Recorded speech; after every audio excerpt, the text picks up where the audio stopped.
you all for being here. We know that news budgets are getting squeezed tighter and tighter, and we appreciate that your organizations thought enough of us playing over here to send you over here, and we appreciate the time that you're taking away from your families.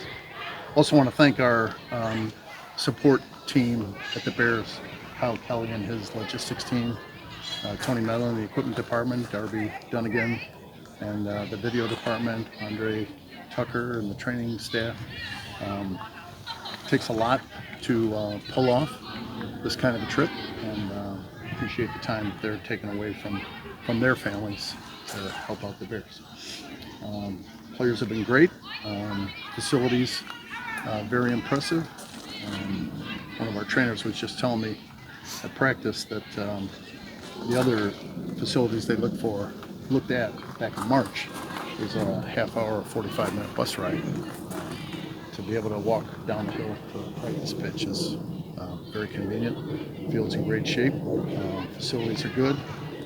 Everybody's got a positive mindset, and we're excited about Sunday. Helen? Okay. What do you make of this international tournament? Do you think that they're going to become more and more regular? And is that, eventually is every team going to have to go through this once a year?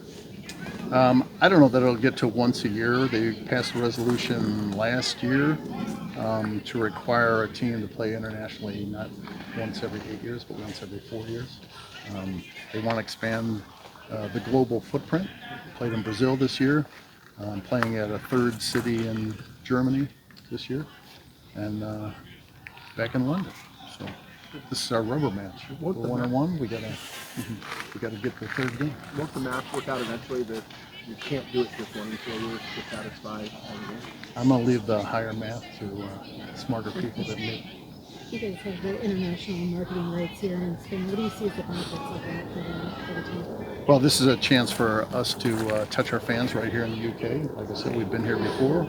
We also have global rights in Spain, and both markets have avid fans of American football, the Bears, and this is our chance to connect with them, show them what American football is all about, and hopefully come away with a W.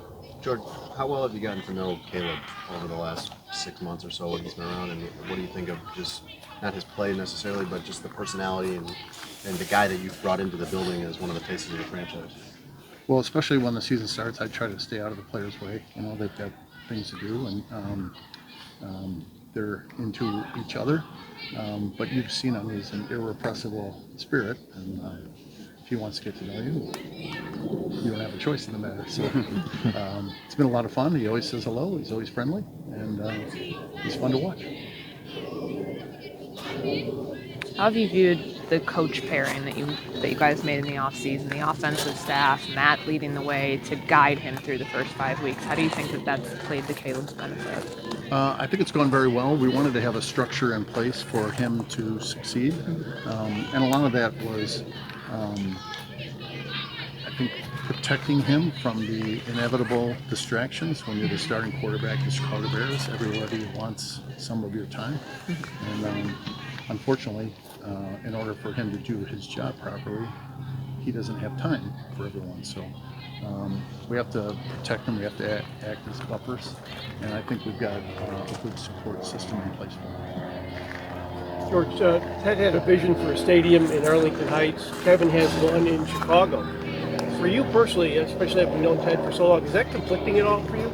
Not at all. We want to go where the best deal is possible, where it's most feasible financially, politically, geographically, and the lakefront is an excellent site, and we think that a roofed stadium just south of Soldier Field can be great for Chicago, for the region, and for the great state of Illinois.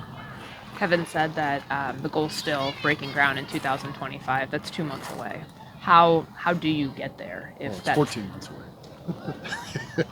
I can't do the math on that. That's why Too much? Yeah, way too much math. Yeah, sometime in 2020. So what's the next step in terms of, sounds like securing public funding is still that next step. Where do you think things are in that realm? Yeah, so there's a veto session in November, there's a lame duck session in January, and then the spring session right after that. So sometime in one of those sessions, we're going to have some sort of enabling legislation to allow the project to move forward. Do you share his confidence level that you'll get a shovel in the ground next year? Yes, we're confident in Kevin. You at one point were happy with the idea of Arlington Heights, and even leaving Chicago, you said change isn't always a bad thing. Do you still feel that way? If that becomes the option, you guys own the property out there, will you be happy still if the stadium ends up being in Arlington Heights? Well, right now our focus is on the lakeshore, and we'll be happy if the stadium is built just south of Soldier Field. George, Tom Brady mentioned on the broadcast of, I guess it was the Bucs game that he was doing a couple weeks ago, the Bears were quietly one of the more aggressive teams in pursuing him during his free agency in 2020. That's the first time we had ever heard of that. Can you take us through kind of what those conversations were like and trying to get Tom Brady to come to Chicago before he ultimately went to Tampa? Well, that seems like ancient history at this point, but I do remember we were interested in pursuing him, and didn't work out for us. Worked out great for him. Were you part of any pitch at the boat with him? Not directly, no. When it was going on, this guy obviously was a living legend even then. Was there an excitement level? What was the energy level surrounding that? Well, anytime you're in a situation like that, you're not putting all of your eggs in one basket. So you're looking at alternatives. It's the same in free agency. It's the same in the draft. If the person you're targeting isn't available, you want to make sure that you've done your due diligence on all other options. So that was one option that we were looking at. Did he ever visit? Not that I know. I knew you were stance on Hard Knocks for years. How did you feel like it turned out?